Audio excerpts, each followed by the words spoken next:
नमस्कार मित्रों, history research point पर आप सभी का स्वागत करता हूं। आज यह दूसरा वीडियो है एनसीईआरटी हिस्ट्री क्लास 11th और चैप्टर का नाम है इस्लाम का उदय और विस्तार। इस्लाम का उदय और विस्तार एनसीईआरटी हिस्ट्री क्लास 11 का विश्व इतिहास के कुछ विषय। यह बुक है विश्व इतिहास के कुछ विषय, ठीक है। और इस बुक को मैं इस बुक के बारे में आप लोग को बताया भी हूँ। तो इसी बुक का एक चैप्टर है इस्लाम का उदय और विस्तार। तो यह वन लाइनर सीरीज है। दरअसल वन लाइनर सीरीज में क्या होता है कि एक चैप्टर के जो भी इम्पॉर्टेंट फैक्ट हैं वो सब मैं वन लाइनर सीरीज में कंप्लीट कर देता हूँ, ठीक है। इसके पहले का वीडियो अगर आप लोगों ने नहीं देखा है तो प्लेलिस्ट में जाइएगा, NCERT history one liner series. One liner series के नाम से प्लेलिस्ट बनी हुई है, प्लेलिस्ट में जाइएगा और सभी वीडियो को देख लीजिएगा, ठीक है। तो यह इस्लाम का उदय और विस्तार यह चैप्टर है और इस चैप्टर में एक ही वीडियो में, आज ये सिंगल वीडियो है, एक ही वीडियो में मैं इस्लाम का उदय और विस्तार इस चैप्टर से संबंधित जो भी महत्वपूर्ण फैक्ट है ना वो सब कुछ में आपका क्लियर हो जाएगा। देखिए एनसीईआरटी किसके लिए जरूरी है, तो यूपीएससी के लिए जरूरी है, स्टेट पीसीएस के लिए जरूरी है, यूजीसी नेट के लिए जरूरी है, टीजीटी पीजीटी के लिए जरूरी है और अभी जो तत्कालीन वैकेंसी निकली हुई है बीपीएससी पीजीटी और एसएससी पीजीटी जिसके लिए मैं पूरी सीरीज चला रहा हूँ और उसके लिए भी जरूरी है और बहुत सारी परीक्षाओं के लिए जरूरी है। तो यह बताने की आवश्यकता नहीं है कि एनसीईआरटी किस परीक्षा के लिए किसकी तैयारी के लिए जरूरी है। हालांकि एनसीईआरटी को पूरी तरह से अगर आप कंप्लीट करना चाहते हैं तो आप लोग हमसे जुड़ सकते हैं। हमारा ऑफिशियल व्हाट्सएप नंबर डिस्क्रिप्शन में है और यहाँ पर भी हमारा ऑफिशियल व्हाट्सएप नंबर शो हो रहा है। हमारा ऑफिशियल व्हाट्सएप नंबर डिस्क्रिप्शन में भी है और यहाँ पर भी शो हो रहा है हमारा ऑफिशियल व्हाट्सएप नंबर, ठीक है। यह हमारा ऑफिशियल व्हाट्सएप नंबर 8318397276 और डीएसएसबी पीजीटी के लिए, बीपीएससी पीजीटी के लिए जो भी लोग हमारे कोर्स को ज्वाइन करना चाहते हैं एनसीईआरटी का, वो लोग हमारे हमसे जुड़ सकते हैं। 1499 का कंप्लीट कोर्स है और इसमें क्लास 6 से लेकर 12 तक की पूरी एनसीईआरटी कंप्लीट कराऊंगा। हर चैप्टर का टेस्ट सीरीज दूंगा, हर चैप्टर का नोट्स दूंगा, हर चैप्टर का लेटेस्ट वीडियो दूंगा और प्लस उसकी वन लाइनर सीरीज भी दूंगा। तो आज का जो वन लाइनर सीरीज है यह आपका इस्लाम का उदय और विस्तार, बहुत ही अच्छे तरीके से हम लोग इसे समझेंगे, ठीक है। समझने के लिए तो मेरा मेरा नोट्स या लेटेस्ट वीडियो ही काफी है। उसमें मैं बहुत ही अच्छे तरीके से समझा दिया हूँ। हालांकि यह वन लाइनर सीरीज है तो इसमें बहुत और एक ही वीडियो में समाप्त करना है, तो इसलिए इसको मैं जल्दी जल्दी ही इसको मैं आप लोगों को बताऊंगा, ठीक है। इसमें जो इम्पोर्टेंट फैक्ट है वो मैं बताऊंगा, ठीक है। देखिए इस्लाम का उदय और विस्तार, यह जो चैप्टर है यह इस चैप्टर इस पर आधारित है कि इस्लाम का उदय कैसे हुआ है। इस्लाम का उदय कहाँ हुआ है, अरब देश में हुआ है, मक्का में हुआ है और मोहम्मद साहब इसके पैगंबर हैं। तो इस्लाम का उदय कैसे हुआ, कैसे मोहम्मद साहब ने इस्लाम के प्रवर्तक बने, कैसे और बाकी खलीफा आए, खलीफाओं का शासन कैसे हुआ और फिर कैसे इस्लाम जो है अरब में फैला और अरब के इर्द गिर्द जो भी पड़ोसी राज्य थे, पड़ोसी देश थे, वहां पर इस्लाम फैला, किस तरह से फैला, ठीक है। तो इसके बारे में यह पूरा चैप्टर है, ठीक है। तो आइए शुरुआत करते हैं। इस्लामी क्षेत्रों के इतिहास के स्रोत। सबसे पहले तो अगर किसी भी क्षेत्र को या किसी भी विषय वस्तु को अगर आपको अच्छे से समझना है तो पहले यह देखेंगे कि इसके स्रोत क्या है। अब इस्लामी क्षेत्रों के इतिहास के स्रोत क्या है, मतलब इस्लामी क्षेत्रों के बारे में या इस्लाम के बारे में जो भी कुछ हमें प्राप्त होता है वह इसके स्रोत क्या है, कहाँ कहाँ से प्राप्त होता है। तो इतिवृत्त से या अथवा तवारीख से, ठीक है। फिर जीवन चरित्र से, जो भी खलीफा हुए, जो भी पैगंबर आदि हुए उनके जीवन चरित्र से, ठीक है। पैगंबर के कथन और कार्यों के अभिलेख से, ठीक है, जिसे सुन्ना भी कहते हैं, ठीक है। फिर कुरान के बारे में जो टीकाएं लिखी गई हैं, जो हदीस लिखा गया है, इजमा लिखा गया है, कयास लिखा गया है उससे, ठीक है। और फिर प्रत्यक्षदर्शी वृत्तांत, जैसे जैसे कोई भी अखबार उस समय जो भी कुछ कोई इतिहासकार ने लिखा होगा, ठीक है। ऐतिहासिक तथा अर्थ ऐतिहासिक रचनाएं, ठीक है, और दस्तावेज, प्रमाण और प्राचीन इमारतें, ये सब क्या है, ये सब इस्लामी क्षेत्र के इतिहास के बारे में जानकारी के क्या है, ये सभी स्रोत हैं, ठीक है। अब देखिए मुस्लिम समाज की शुरुआत आज से 1400 वर्ष पहले हुई थी। आपको पता है कि 517 में क्या हुआ था, मोहम्मद साहब का जन्म हुआ। 517 में इनका जन्म हो गया, ठीक है। जन्म के बाद 610 में इनको हीरा नामक पहाड़ पर ज्ञान की प्राप्ति हुई, इल्म प्राप्त हुआ, ठीक है। फिर 612 में यह क्या करते हैं, ये अपने आप को क्या कह देते हैं, पैगंबर। यह अपने आप को अल्लाह का आखिरी पैगंबर मान लेते हैं, ठीक है। और लोगों को मनवा देते हैं। ठीक है, 622 में यह क्या करते हैं, मक्का से मदीना तक की यात्रा करते हैं, मक्का से मदीना तक की यात्रा करते हैं। ठीक है, जिसे क्या बोला जाता है, हिजरा बोला जाता है, इसे हिजरा बोला जाता है। तो अपने नोट्स में ना मेरा जो पीपीटी पावर पॉइंट नोट्स है उसमें उसमें मैं बहुत ही अच्छे तरीके से समझाया हूँ। उसमें मैं बहुत ही चित्रात्मक शैली में बहुत ही बढ़िया बेहतरीन जबरदस्त रामबाण नोट्स है वो। ठीक है, इस्लामिक क्षेत्र के इतिहास के जानने का यह बहुत ही बढ़िया रामबाण नोट्स हमारे द्वारा प्रोवाइड कराया गया है और उसको मैं अच्छे से दिखाया हूँ। तो यह जो है यह वन लाइनर सीरीज है, तो इसमें केवल इंपॉर्टेंट फैक्ट ही देखेंगे। ठीक है, तो मुस्लिम समाज की शुरुआत आज से 1400 वर्ष पहले हुई थी। इसका मूल क्षेत्र मिस्र से अफगानिस्तान तक का विशाल क्षेत्र था। मतलब जो इस्लामी राज्य फैला हुआ था, इस्लाम का जो विस्तार था वो कहाँ से कहाँ तक था, मिस्र से अफगानिस्तान तक का विशाल क्षेत्र था। ठीक है, इस्लामी राज्य में, क्योंकि यह धीरे धीरे उनके मानने वाले उनके फॉलोअर्स जो लोग थे धीरे धीरे पूरा का पूरा यार पूरा अरब कब्जा किए। फिर उसने तलवार के बल पर मिस्र में, सीरिया में, तुर्की में, ठीक है, वह कब्जा करते गए। उनके जो भी लड़ाकू लोग थे, जो भी लोग फॉलोअर्स जो लोग थे, जो लोग आक्रांता डाकू डकैत टाइप के थे, वो पूरा क्या है कब्जा करते गए मिस्र से अफगानिस्तान तक अपने साम्राज्य का विस्तार कर दिए। ये इनके प्रकार है। ठीक है, इसी क्षेत्र के समाज व संस्कृति के लिए इस्लाम शब्द का प्रयोग किया जाता है। ठीक है, देखिए अरब लोग कबीलों में बटे हुए थे। अब देखिए अगला फैक्ट देखिए, क्या है, अरब के लोग कबीलों में बटे हुए थे। भाई अरब के जो लोग थे ना अलग अलग कबीलों में बटे हुए थे और आज भी बटे हुए हैं। अरब के जो लोग थे अलग अलग कबीलों में बटे हुए थे और हर कबीले का क्या होता था, अपना प्रधान होता था, अपना शेख होता था। उनके प्रधान को क्या बोला जाता था, शेख। मतलब अरब के जो लोग थे वह अलग अलग कबीलों में बटे हुए थे और हर कबीले का अपना शेख होता था, अपना प्रधान होता था और हर कबीले के अपने देवी देवता होते थे। ठीक है, तो यही देखिए अरबी लोग जो थे अलग अलग कबीलों में बटे हुए थे और प्रत्येक कबीले की अपनी देवी देवता होते थे। अरब कबीले जो थे खाना बदोश होते थे। खाना बदोश का मतलब आप गरीब से मतलब मत निकालिए कि खाना बदोश का मतलब गरीब। खाना बदोश का मतलब ये लोग चरवाहे टाइप के थे। इन लोगों का एक जगह कोई ठिकाना नहीं था, आज यहाँ कल वहाँ है ठिकाना, वही था इनका। ठीक है, वो खाना बदोश टाइप के होते थे, चरवाहे टाइप के होते थे। ठीक है, एक जगह अस्थायी रूप से नहीं रहा करते थे। तो अरब के लोग जो जिनका एक एक जगह अस्थायी रूप से नहीं रहते हैं उन्हें खाना बदोश कहते हैं। तो अरब के जो कबीले थे वह खाना बदोश होते थे। मक्का में स्थित काबा, मक्का में जो काबा था ना, काबा वहाँ का मुख्य धर्म स्थल था और सभी मुसलमान उसी पवित्र मानते थे।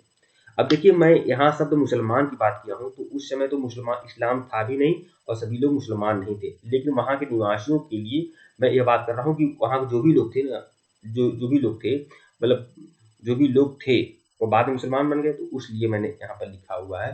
तो यह बात जान ली कि मक्का में जो काबा है ना, काबा आप लोग देखे होंगे, नहीं देखे हैं कोई बात नहीं है, मोबाइल में सर्च करिए काबा लिखिए, तो एक घनाकार ढांचा होता है जहाँ देखते हैं कि लाखों सैकड़ों लोग इधर इधर उधर चक्कर काटते रहते हैं, कंकड़ बटोरते रहते हैं, मतलब घूमते रहते हैं इर्द गिर्द। बहुत ज्यादा भीड़ लगी होती है इस घनाकार ढांचे के आसपास, बहुत ज्यादा भीड़ लगी रहती है। ठीक है, अरब में। ठीक है, तो इसे जो घनाकार ढांचा है ना इसे ही काबा बोलते हैं। तो काबा जो था ना मुख्य धर्म स्थल था। अब आप यह जान लीजिए जब इस्लाम भी नहीं था ना, जब मोहम्मद साहब भी नहीं थे, जब पैगंबर ही नहीं थे, जब इस्लाम भी नहीं था, तब भी काबा था। और काबा में जो लोग जो थे काबा की यात्रा लोग करते थे। ठीक है, अरब देश के जो लोग थे, खाना बदोश जो लोग थे, वह काबा को धर्मस्थल मानते थे और वहां उसे पवित्र मानते थे और उसकी यात्रा करते थे। तो काबा तब भी पवित्र था और काबा अभी पवित्र है कुछ लोगों के लिए। लेकिन काबा में मूर्तियां रखी होती थी, मूर्तियों की पूजा होती थी काबा में, आगे मैं बताऊंगा। ठीक है, 612 में पैगंबर मोहम्मद ने अपने आप को खुदा का संदेश वाहक घोषित किया और पैगंबर मोहम्मद और उनके अनुयायियों को मक्का के समृद्ध लोगों के विरोध के कारण मक्का छोड़कर मदीना जाना पड़ा। अब ये देखिए 612 में जब यह पैगंबर मोहम्मद ने अपने आप को खुदा का संदेश वाहक मान लिया, अपने आप को आखिरी पैगंबर कह दिया और फिर उसके बाद कुछ लोग फॉलोअर्स लोग इनके इकट्ठा हुए, बहुत सारे फॉलोअर्स लोग बन गए। ठीक है, बहुत सारे लोग अनुयायी बन गए।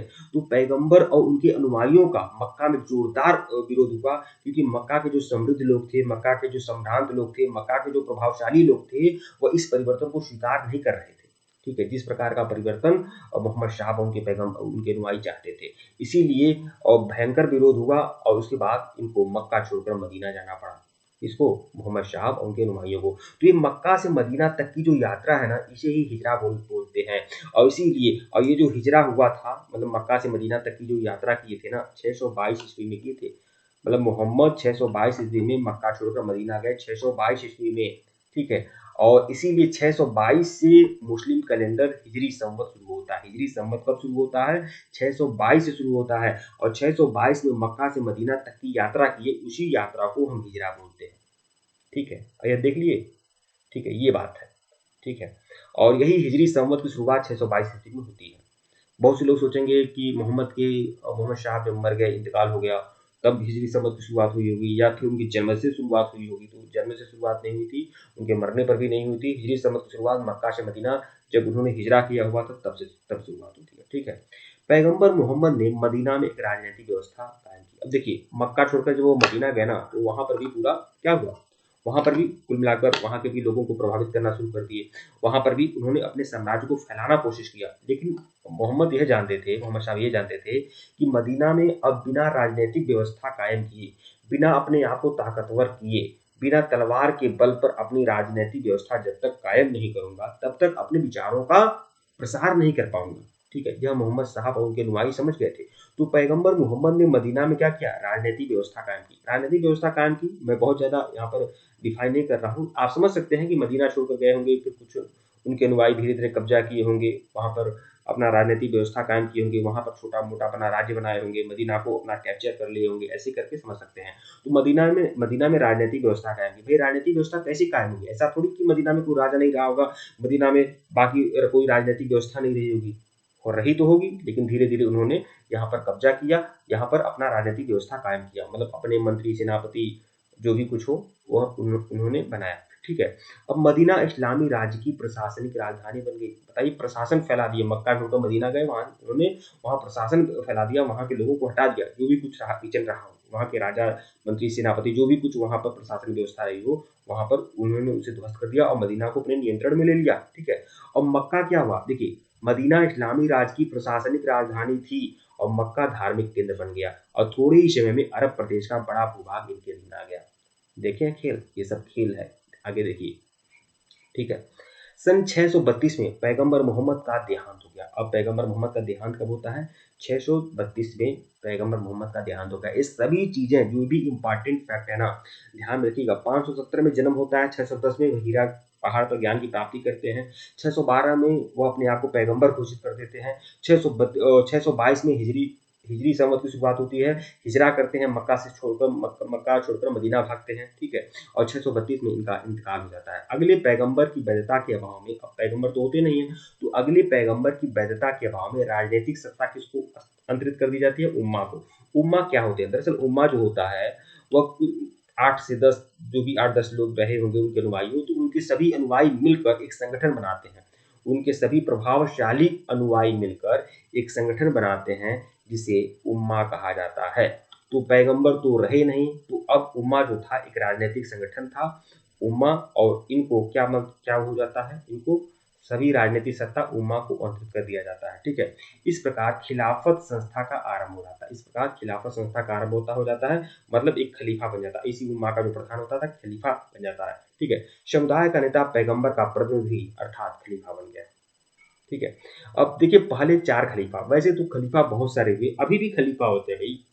अभी भी एक मारा गया था ना बगदादी, वो अपने आप को क्या कहता था? अपने आप को खलीफा ही कहता था, ठीक है। लेकिन इस्लाम में 4 खलीफाओं को बहुत विशेष तवज्जो दी गई है, ठीक है। वह 4 खलीफा कौन है? एक है हजरत अबू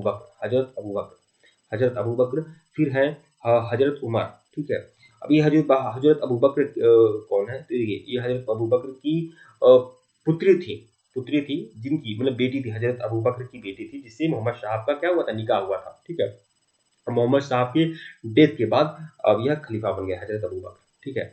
हजरत अबू बकर, फिर हजरत उमर, हजरत उस्मान और हजरत अली, ये 4 खलीफा हैं। तो इनके अभियान और विद्रोह द्वारा दमन किया गया, ठीक है। ये 4 खलीफा हैं, बस ये जान लीजिए, बाकी कुछ मिस प्रिंटिंग हो गया है, ठीक है। अब देखिए, चौथे खलीफा अली। देखिए, यह क्रम जरूर ध्यान में रखिएगा आप लोग। हजरत अबू बकर पहले स्थान पर, उमर दूसरे स्थान पर, फिर उसके बाद हजरत उस्मान तीसरे स्थान पर, और हजरत अली क्या है? चौथे स्थान पे है।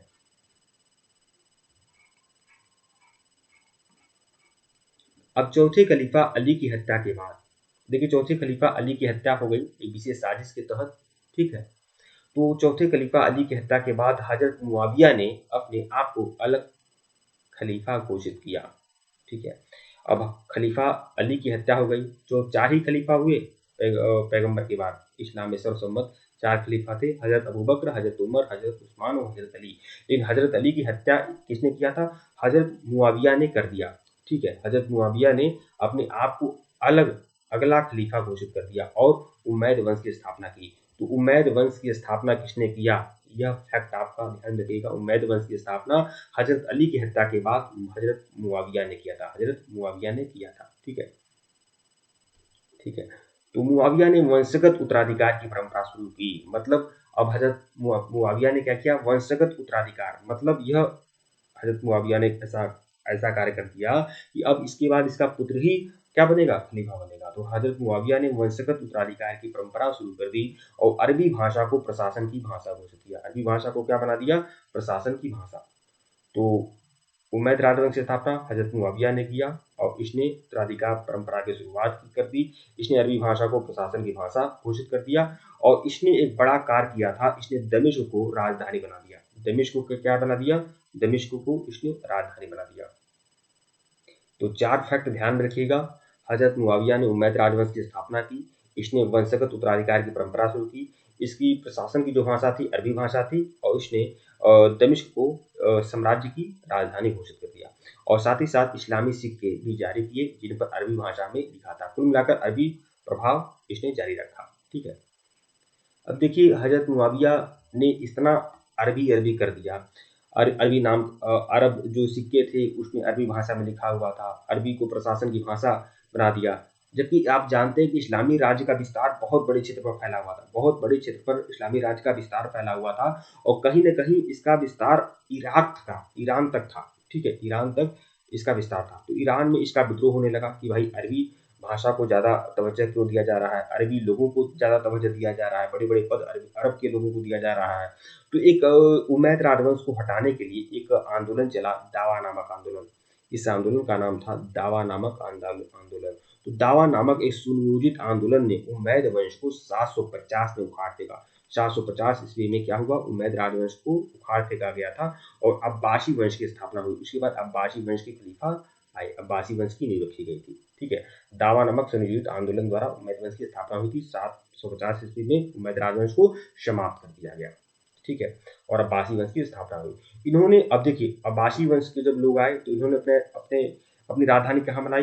बगदाद में राजधानी बनाई। अब प्रश्न आ सकता है आप लोग का ऐसे, अब प्रश्न आ सकता है आप लोग का कि अब्बासी वंश की राजधानी कहाँ थी? तो बगदाद थी, ध्यान रखिएगा।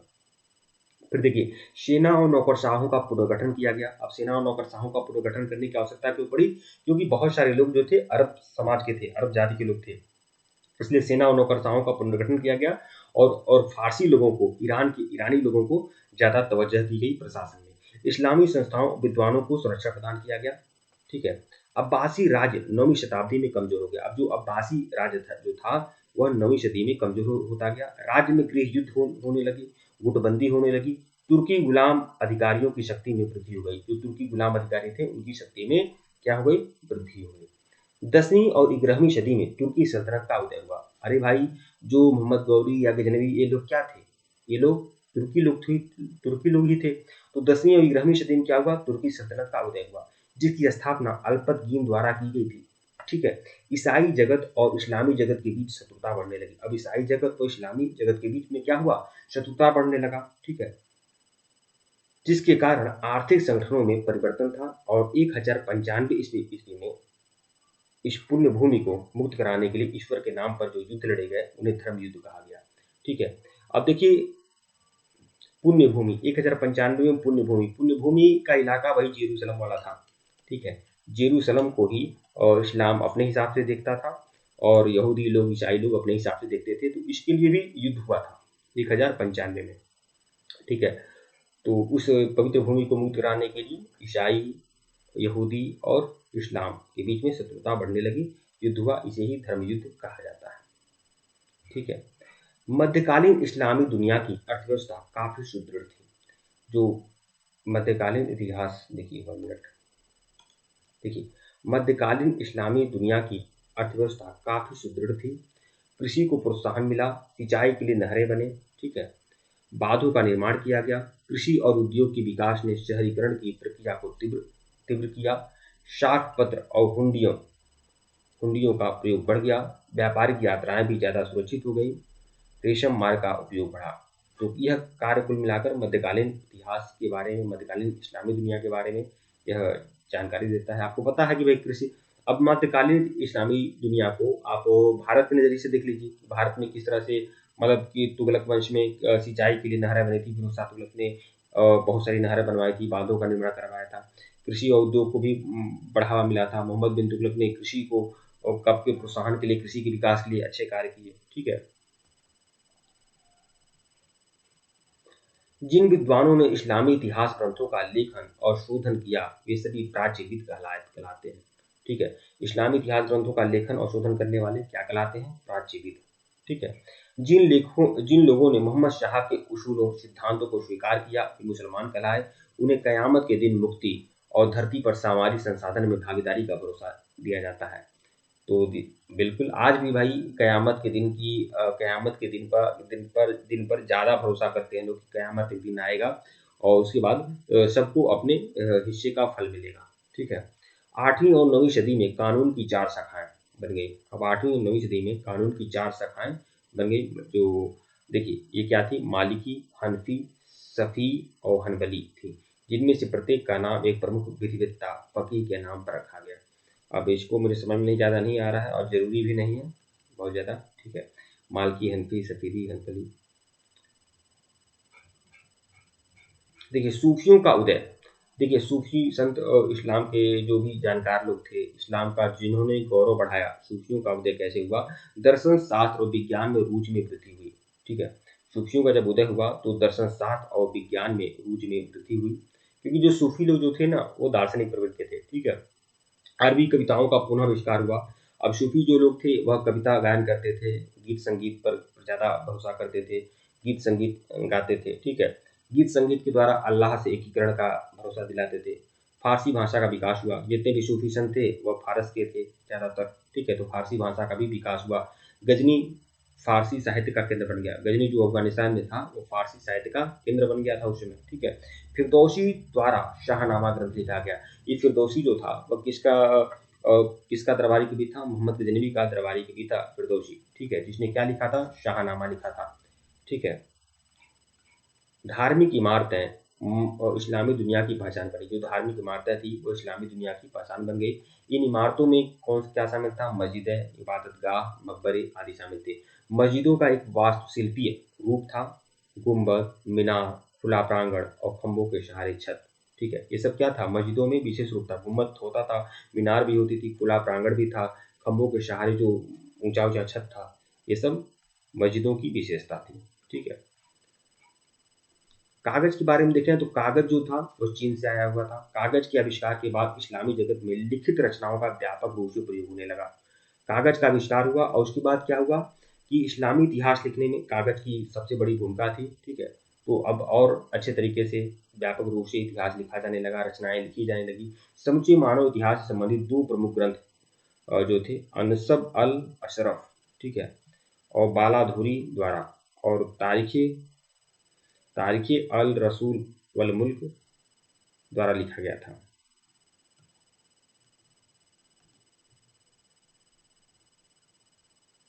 देखिए हाँ, अनसब अल अशरफ ये किसने लिखा था? बालाधुरी। और तारीख अल रसल वल मुल्क, जो इसका मतलब है पैगंबरों और राजाओं का इतिहास, तो यह किसके द्वारा लिखा गया था? ताबरी के द्वारा लिखा गया था, ठीक है।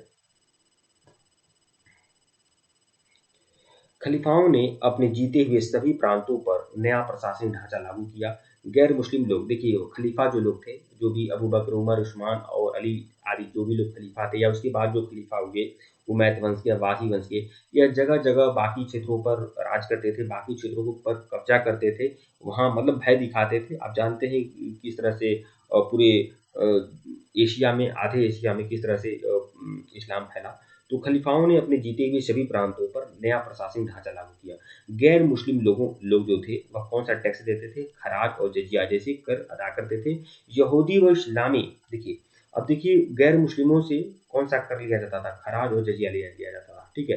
अब यहूदी और ईसाई राज्यों के जो संरक्षित लोग थे, अब यहूदी और ईसाइयों से बस थोड़ा बहुत इनसे थोड़ा सा कम लिया जाता था। यहूदी और ईसाई राज्य के जो संरक्षित लोग थे उनको धिम्मिश घोषित किया गया था। धिम्मिश, वो यहूदी और ईसाई राज्य के जो संरक्षित लोग थे उनको धिम्मिश घोषित किया गया था और उन्हें स्वायत्तता प्रदान की गई थी। मतलब उन्हें विशेष स्वायत्तता प्रदान की गई थी, मतलब गैर मुस्लिमों में इनको विशेष स्वायत्तता प्रदान की गई थी, ठीक है।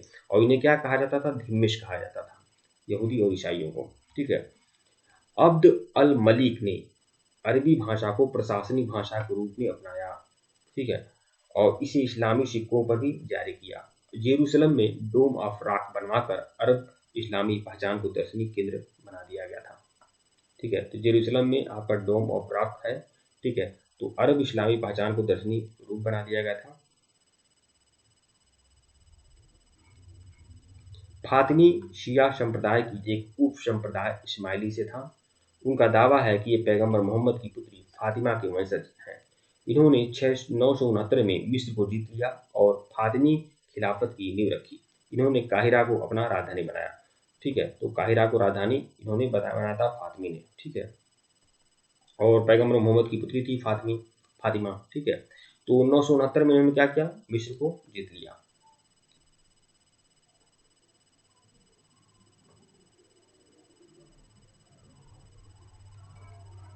अल्पतगीन ने 961 में गजनी सल्तनत की नींव रखी और गजनी के महमूद ने इस सल्तनत को मजबूत आधार प्रदान किया।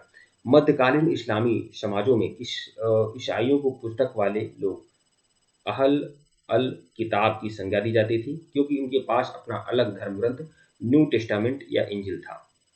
तो देखिए एक आपका न्यू टेस्टामेंट या ओल्ड टेस्टामेंट या आपका बाइबल में एक अलग अध्याय है, ठीक है।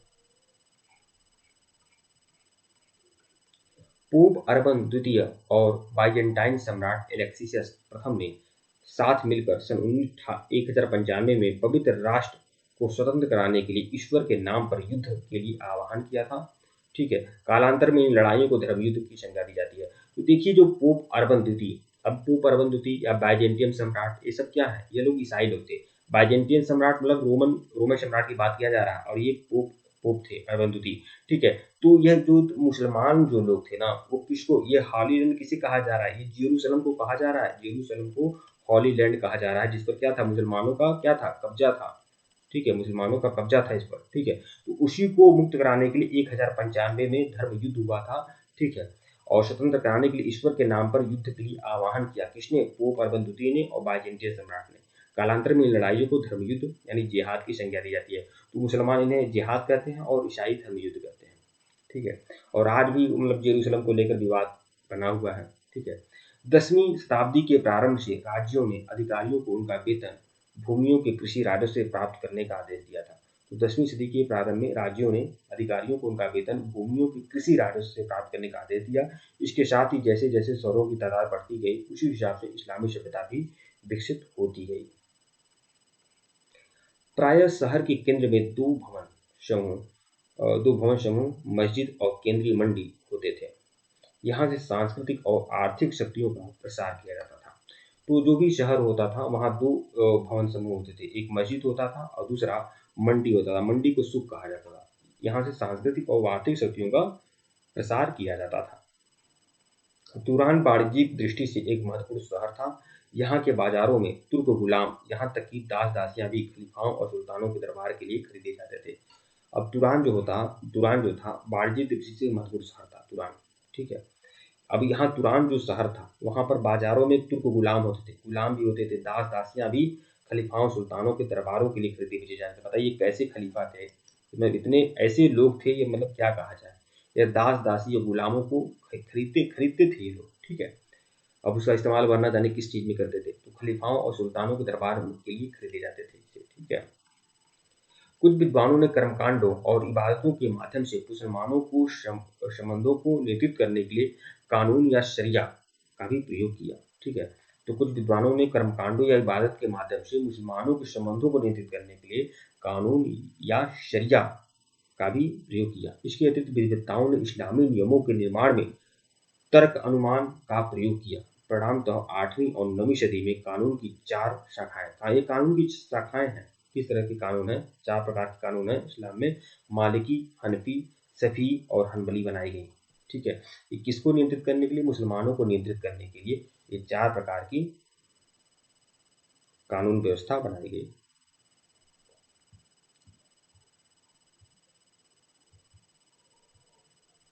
अगला देखिएगा, सूफी मध्यकालीन इस्लाम के धार्मिक विचार वाले लोगों का एक समूह था। इन्होंने जन तपश्चर्या और रहस्यवाद के माध्यम से खुदा को ज्यादा गहरा और अधिक व्यक्तिक ज्ञान प्राप्त करना चाहा। वास्तव में सर्वेश्वरवाद ईश्वर और उनकी सृष्टि को एक होने की अवधारणा है। सूफी जो होते थे वह रहस्यवाद पर यकीन रखते थे। ठीक है, और खुदा को मतलब खुदा या अल्लाह या ईश्वर जो भी है उनको अधिक अच्छे तरीके से महसूस करने की कोशिश करते थे सूफी लोग। ठीक है, खुरासान और तुरान सुल्तान सल्तनतों की स्थापना के साथ नई फारसी सांस्कृतिक ऊंचाइयों पर पहुंच गया। खुरासान और तुरान सल्तनत की स्थापना के साथ नई फारसी सांस्कृतिक ऊंचाइयों पर पहुंच गया। अब देखिए, खुरासान और तुरान ये क्या है? ये ईरान के ही शहर है, ईरान के ही शहर है खुरासान और तुरान। ठीक है, तो जब इस सल्तनत की स्थापना हुई भारत में या बाकी जगहों पर सल्तनत की स्थापना हुई तो नई फारसी सांस्कृतिक ऊंचाइयों पर पहुंच गया। ठीक है, क्या? फारसी फारसी संस्कृति जो थी, मतलब फारस की जो संस्कृति थी वो ऊंचाइयों पर पहुंच गई। ठीक है, कवि रुदकी को नई फारसी कविता का जनक माना जाता है। कवि रुदकी को क्या माना जाता है? फारसी कविता का जनक। ठीक है, जब सल्तनत का विकास हुआ तो फारसी संस्कृत का भी विकास हुआ। उमर खय्याम एक खगोल वैज्ञानिक और गणितज्ञ था।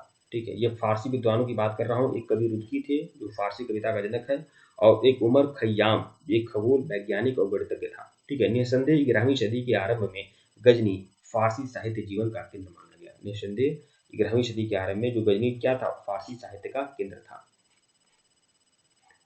मुस्लिम परंपरा के अनुसार कुरान शरीफ उन संदेशों को संग्रहित रूप है जो खुदा ने पैगंबर मोहम्मद को 610 और 632 के मध्य में पहले मक्का और तत्पश्चात मदीना में दिए थे। खुदा ने पैगंबर मोहम्मद को 610 में कुरान दिया था। ठीक है, और उसके बाद कुरान के संदेशों को 632 में कुछ दिया। ठीक है, दो बार उन्होंने दिया। ठीक है, और पहले मक्का में दिया और तत्पश्चात मदीना में दिया। तो कुल मिलाकर थोड़ा बहुत उन्होंने मक्का में फैलाया। ठीक है, और उसके बाद में जो भी कुछ पता चला हो उसके बाद मदीना में इस बात को फैलाया। इन सभी रहस्योद्घाटन का संकलन 650 ईस्वी में पूरा किया गया।